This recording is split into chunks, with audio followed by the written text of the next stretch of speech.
우리 함께 사도신경으로 신앙 고백하시겠습니다. 나는 전능하신 아버지 하나님 천지의 창조주를 믿습니다. 나는 그의 유일하신 아들 우리 주 예수 그리스도를 믿습니다. 그는 성령으로 잉태되어 동정녀 마리아에게서 나시고 본디오 빌라도에게 고난을 받아 십자가에 못 박혀 죽으시고 장사된 지 사흘 만에 죽은 자 가운데서 다시 살아나셨으며 하늘에 오르시어 전능하신 아버지 하나님 우편에 앉아 계시다가 거기로부터 살아있는 자와 죽은 자를 심판하러 오십니다. 나는 성령을 믿으며 거룩한 공교회와 성도의 교제와 죄를 용서받는 것과 몸의 부활과 영생을 믿습니다. 아멘.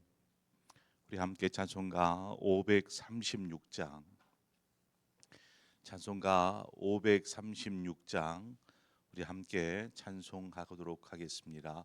536장 죄짐에 눌린 사람은 다 주께 나오라. 시간 함께 찬송하겠습니다.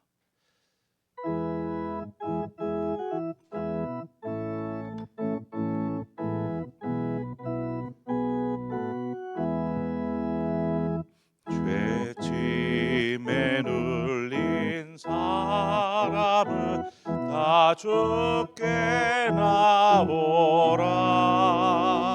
주 말씀 의지할 때에 곧 평안 얻으리.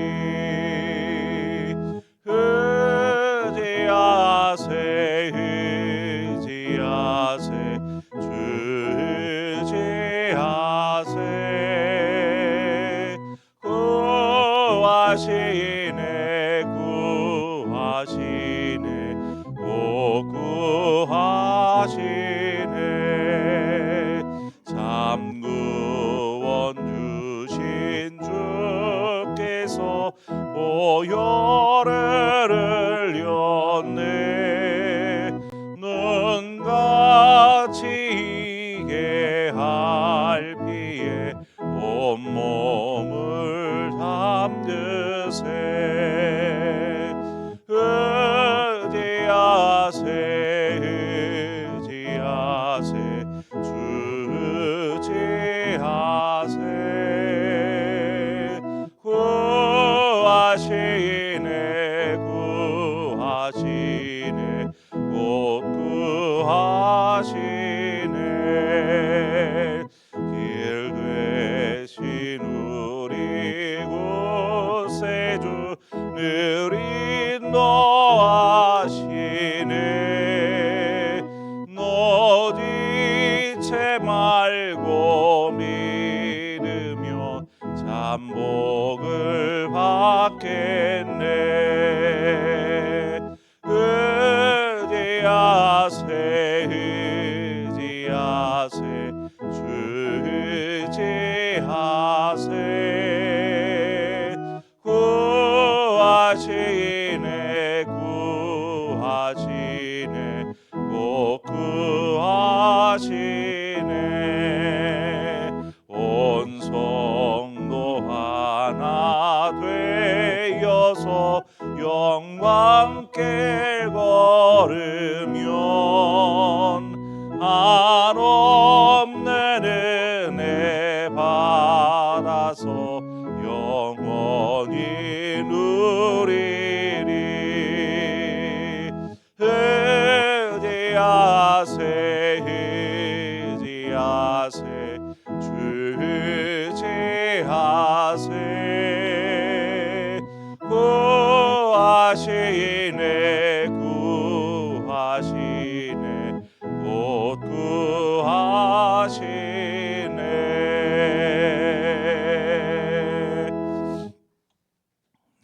하나님 말씀 보겠습니다.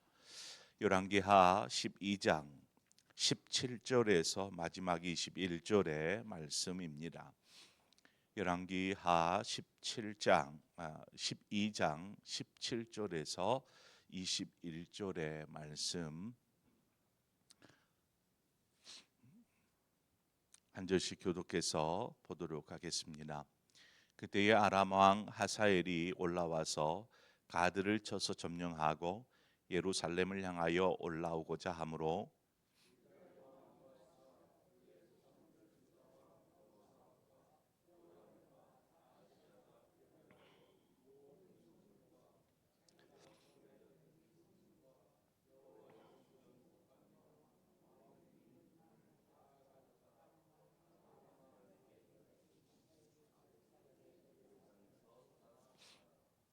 요아스의 남은 사적과 그가 행한 모든 일은 유다 왕 역대지략에 기록되지 아니하였느냐.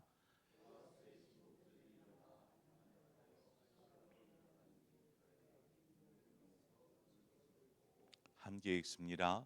그를 쳐서 죽인 신복은 시므아스의 아들 요사갈과 소멜의 아들 요사밧이었더라. 그는 다윗성에 그의 조상들과 함께 장사되고 그의 아들 아마샤가 그를 대신하여 왕이 되니라. 아멘.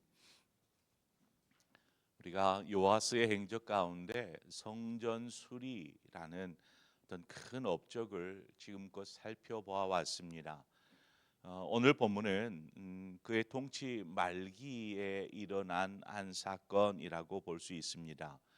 요아스에게 있어서는 어렸을 적 한 살 때 성전 여호와의 성전에 숨어 살지 않았습니까?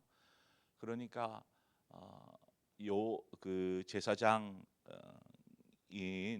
여호야다가 요아스에게 있어서는 아버지와 같고 또 자신에게 있어서는 말씀을 가르치고 교훈하여 주었던 스승과도 같고 또 함께 교회를 개혁하고 우상을 무너뜨리는 일에 함께 했었던 그러한 개혁자였던 제사장 여호야다가 이제 죽고 난 이후의 일입니다.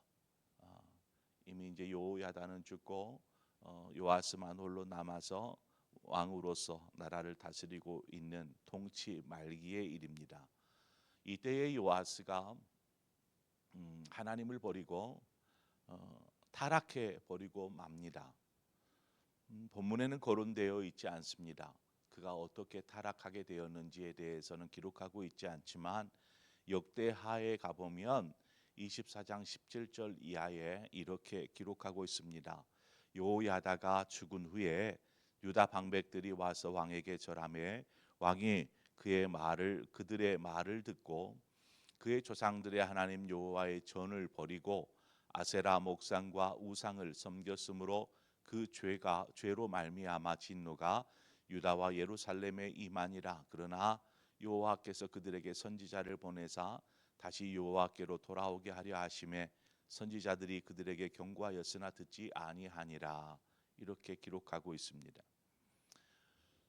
왜 이렇게 변해버린 걸까요? 성전을 수리하고 교회 안에 있는 또 우상의 신전들을 무너뜨리고 파괴했었던 이런 개혁을 이끌었던 인물이 이제는 하나님의 성전을 버리고 우상을 섬기고 있는 모습을 봅니다. 뿐만이 아닙니다. 하나님께서 그로 하여금 돌이키게 하기 위해 하나님의 선지자들을 보냅니다. 그러나 그들의 말을 전혀 들으려고도 하지 않습니다. 심지어 이 여호야다의 제사장 여호야다의 아들인 스가랴가 하나님께서 그를 감동시켜서 다시 보냅니다. 그래서 스가랴가 왕에게 가서 왕을 책망하죠. 그리고 경고합니다. 그런 책망과 경고를 듣자 요아스가 어떻게 하냐면 그를 성전뜰에서 돌로 쳐 죽여버립니다. 이런 악행을 요아스가 통치 말기에 행합니다. 이런 요아스의 악행에 대한 징벌이 바로 오늘 본문에 나오는 아람 왕 하사엘의 침공이죠. 본문 18절에 보니까 유다의 왕 요아스가 그의 조상들 유다 왕 여호사밧과 여호람과 아하시아가 구별하여 드린 모든 성물과 자기가 구별하여 드린 성물과 여호와의 성전 곡관과 왕궁에 있는 금을 다 가져다가 아람 왕 하사엘에게 보냈더니 하사엘이 예루살렘에서 떠나갔더라 말합니다. 아람이 공격해 왔습니다. 남유다를 공격해 오니까 이들을 막아설 어떤 아무런 준비도 되어 있지 않은 상태에서 쭉쭉 밀리기 시작하죠. 결국 이제 예루살렘을 향하여서 나아가려고 할 때에 요아스가 택한 방법이 무엇입니까? 선대 왕들이 하나님의 성전에 드렸던 성물들, 또 왕궁에 있던 곳간에 있던 모든 금은들 뿐만 아니라 이제 하나님의 성전에 있는 성물들까지도 다 같이 이 아사엘에게 바칩니다. 그것을 받고 하사엘이 더 이상 공격해 오지 않고 떠나갑니다. 그러니까 전쟁을 하는 이유는 영토를 넓힌 것도 있지만 노력하기 위함이 아닙니까? 그런데 손대지 않고 그냥 갖다 바치니까 그냥 그대로 받아서 가는 것이죠. 얼마나 많은 것들을 바쳤는지 그의 마음을 돌이키게 할 만큼, 그러니까 성전 곳간을 텅 비워버린 것입니다. 하나님의 성전에 있는 성물들을 다 가져다 줘버린 것입니다. 왕궁의 곳간도 마찬가지이지요. 요아스의 왕의 모습을 보면 여러분 어떤 생각이 드십니까? 한순간 주님을 향한 사랑의 마음이 뜨거워서 자신의 모든 것을 불태워 드릴 만큼 헌신하고 드려지는 삶을 살다가 한순간 마음을 돌이켜서 신앙에서 멀어져 버리고 그런 양은 냄비와 같은 신앙의 모습처럼 보여지지는 않습니까? 교회에서 여러분 온 힘을 다해서 헌신하고 봉사하는 것도 참 중요한 일입니다. 그러나 그보다 더 중요한 것은 우리의 믿음을 우리가 생명이 다하는 그날까지 지켜가는 것입니다. 그냥 바짝 뜨겁게 뭔가를 했다가 나중에는 하나님으로부터 등을 돌리고 마는 요아스의 모습을 보면 아예 그냥 성전 수리 안 해도 되고 뭐 하나님 앞에 바르게 서는 모습으로만이라도 그렇게 버티었으면 어땠을까 하는 생각이 들 정도의 요아스의 모습들을 우리는 보게 되죠. 분명 요아스가 행했었던 성전을 수리하고 우상을 깨뜨리고 불사르는 일들 분명히 칭찬받아야 마땅한 일들이지 않습니까? 하지만 결국 그가 후에는 하나님의 성전을 더럽히고 우상에게로 돌아서 버린다면 그 전에 했었던 그가 했던 성전을 수리하고 하나님 그 우상을 파괴하고 하는 이 모든 일이 무슨 의미가 있겠습니까? 무슨 의미가? 계시록 2장에 가보면 소아시아의 7개 교회들이 나옵니다. 7개 교회들에게 성령의 이름으로 편지한 내용들이 나오는데 그 가운데 첫 번째로 언급한 교회가 에베소라는 교회입니다. 에베소는 당시 소아시아의 중심이 되었던 장소였고 그만큼 또 힘이 있었던 교회가 에베소 교회였습니다. 그렇다 보니까 당시에 그리스도인들에 대한 박해가 일어날 때에 소아시아는 큰 도시였고 또 교회도 소아시아 에베소 교회를 중심으로 이렇게 일어났었기 때문에 그 가운데 환난과 핍박이 극심하였던 곳이 이 소아시아 지역입니다. 그 교회들은 어떻게 했습니까? 에베소에 있는 교회들. 그래서 계시록에 보면 그 에베소 교회의 성도들을 향하여서 칭찬하는 내용들이 나옵니다. 그들의 칭찬이 무엇인가? 인내와 수고에 있었습니다. 저들이 신앙 가운데서 오래 참으며 주님의 이름을 위해서라도 복음을 위해서라도 견뎌내었고 게으르지 아니하였다. 너희가 게으르지 아니하였다. 이렇게 이야기하고 있습니다. 그런데 성령께서 에베소 교회에게 한 가지 책망을 하는 내용이 나옵니다. 그 책망이 무엇인가 하면 계시록 2장 4절에 그러나 너를 책망할 것이 있나니 너의 처음 사랑을 버렸느니라. 처음 사랑을 버려버렸다라는 것입니다.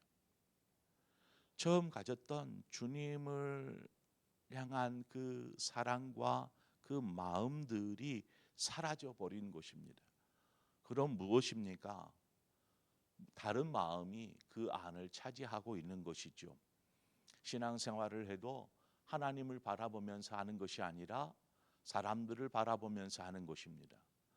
어떤 직분이 주어졌으니까 봉사를 하는 것이지 정말 자신 안에 하나님을 사랑하여서 자신의 삶을 드리고 헌신하고 봉사하려는 마음들이 뭐 어느 순간 다 사라져 버린 채 그저 그냥 그런 외형적인 자신의 그 신앙은 무너져 가고 있는데 외형적인 모습이 오랜 세월 유지되어지다 보니까 그냥 그대로 그냥 그렇게 흘러가는 것이죠. 그래서 성령께서는 경고합니다. 너희가 처음 사랑 그걸 버렸다라는 것입니다. 그 말은 무슨 말입니까? 처음 사랑을 회복하라는 의미겠지요.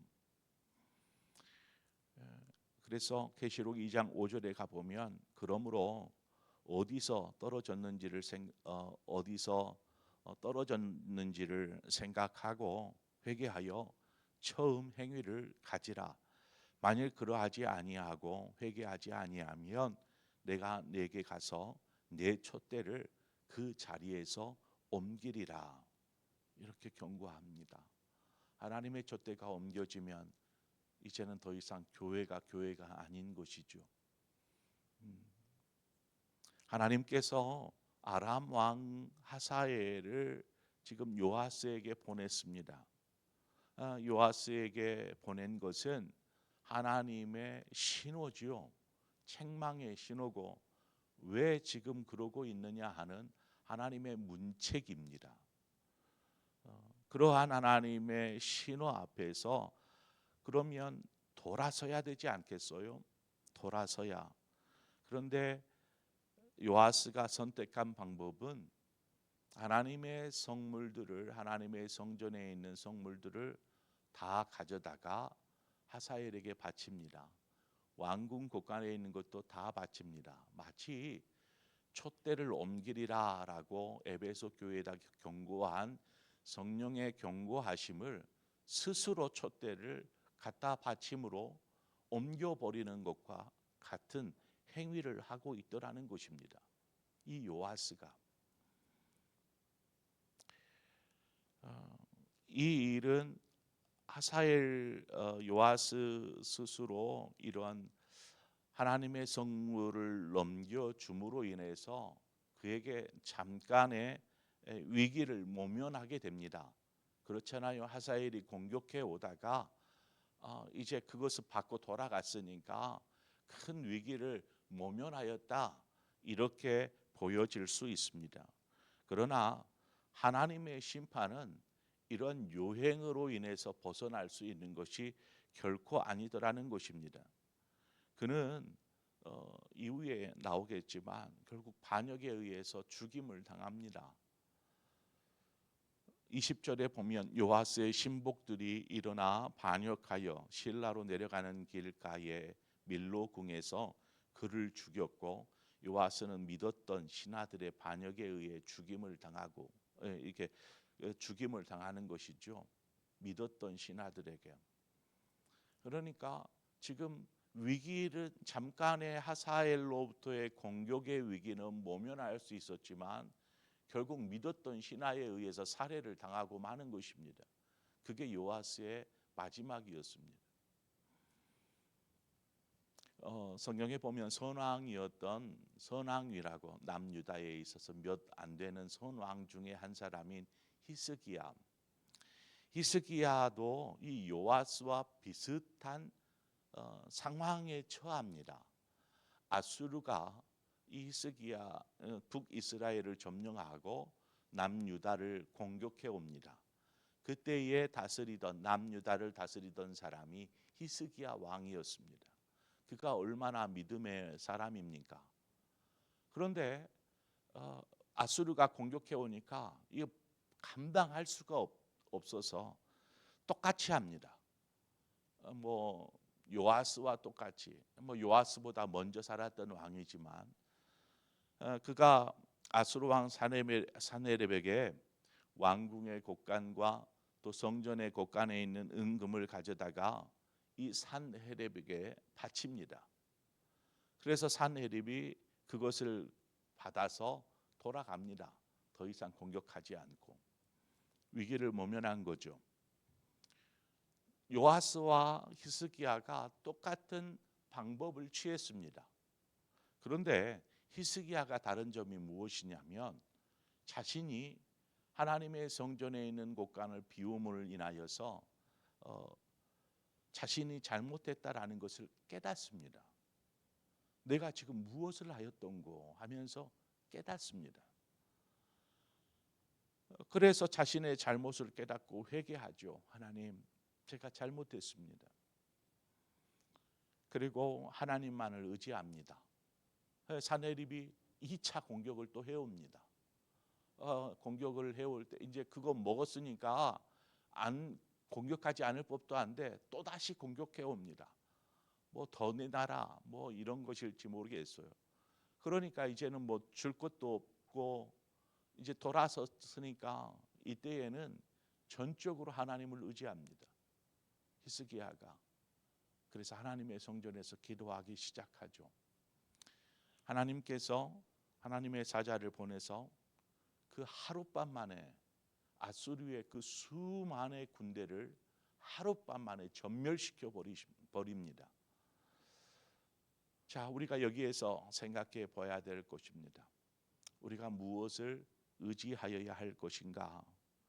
우리가 의지해야 될 것은 어떤 물질의 힘도 아니고 어떤 권력도 아니고 뭐 그 어떤 것도 아닌 바로 살아계신 하나님, 전능하신 하나님, 우리가 바로 그분을 의지해야 되지 않겠습니까? 우리가 살아가는 동안 하나님만을 의지하며 살아야 합니다. 자, 그런데 그러면 좀 더 쉬운 질문을 해볼게요. 하나님을 의지한다라는 것이 어떤 것입니까? 여러분, 하나님을 의지한다라는 것이 어떤 건 것 같아요? 어떻게 하는 것이 하나님을 의지하는 것일까? 의지한다라는 것은 자신의 뜻대로 되지 않더라도 실망하지 않고 하나님의 뜻 앞에 모든 것을 맡기는 것을 의지한다라고 이야기합니다. 오늘 이 새벽에 여러분 스스로 한번 잠잠히 묵상도 해보시면서 기도하면서 하나님을 의지하고 있는가 한번 스스로를 돌아보시기를 바랍니다.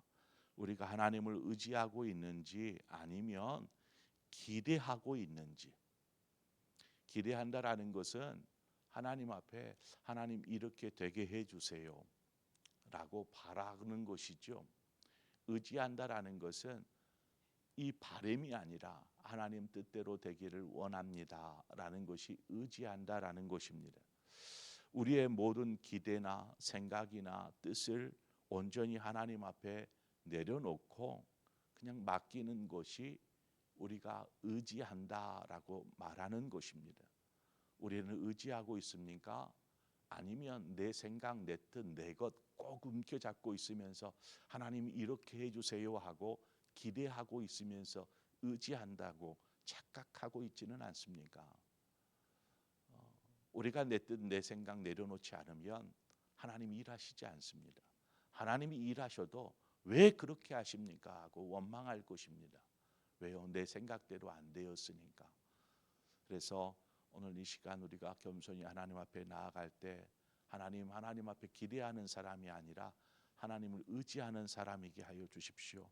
이런 마음으로 우리가 함께 기도했으면 좋겠습니다. 우리 기도하겠습니다. 좋으신 하나님 아버지, 우리가 사는 동안 참 열심, 하나님의 은혜 가운데 열심을 낼 때도 있지만 그저 한순간 열심이지 성실하지 못하고 또 뒤돌아서면 시간이 지나면 다시 원상태로 되돌아가 버리는 그러한 신앙이 되지 않게 하여 주시옵소서. 요아스의 모습에서 이것을 교훈 삼게 하여 주시고 처음에 그 하나님의 성전을 수리하고 하나님 개혁을 일으켰던 그 열정들은 다 사라져 버린 채 이제는 우상을 섬기고 있는 요아스의 모습들을 보면서 우리의 신앙만큼은 결코 변질되거나 변하지 아니하고 오직 주님 안에 굳게 세워지는 신앙 되게 하여 주옵소서. 하나님, 우리가 어떤 상황, 어떤 일을 만날지라도 하나님 이렇게 되었으면 좋겠습니다라고 기대하는 것이 아니라 하나님 어떻게 되어지든 우리는 하나님을 의지할 것입니다 하며 하나님을 전적으로 온전한 마음으로 의지하는 우리의 신앙이 되게 하여 주시옵소서. 그때에 우리의 삶 가운데 하나님의 뜻은 이루어질 줄 믿습니다. 그것이 한날에 한순간에 하나님의 사자를 통하여서 모든 것들을 전멸시켰던 것처럼 우리의 삶을 한순간 역전시키실 그 하나님을 기대하는 것이 아니라 우리가 전적으로 의지하며 나아가게 하여 주시옵소서. 내 생각대로 되지 않아도 내 뜻대로 되지 않아도 하나님 괜찮습니다. 하나님의 선하신 뜻이 우리의 삶을 통해서 온전히 이루어지는 바로 하나님만을 의지하는 삶을 사는 우리 모든 성도들 되게 하여 주시옵소서. 예수님의 이름으로 기도합니다. 아멘. 오늘 이 시간 우리 말씀을 생각하면서 우리의 신앙을 하나님 앞에 내려놓고 하나님만을 의지하는 신앙 되게 해 주시옵소서. 잠깐의 소낙비를 피하려고 가진 방법 요행을 구하는 것이 아니라 어느 순간에나 하나님을 전적으로 의지하는 신앙으로 바르게 서게 하여 주옵소서. 한순간 열심을 내었다가 식어버리는 양은 냄비와 같은 신앙이 아니라 주님 앞에서는 그날까지 믿음 잃지 아니하고 오직 믿음 안에 서는 삶 되게 하여 주옵소서. 우리 함께 주님을 나는 의지하고 있는지 묵상하면서 기도하시기를 바랍니다. 우리 함께 우리 자신의 신앙을 위해서 믿음을 위해서 함께 기도하고 또 우리의 가정을 위해서 함께 기도하고 또 여러분 각자의 기도의 제목으로 기도하시다 자유롭게 돌아가시겠습니다. 함께 기도하겠습니다.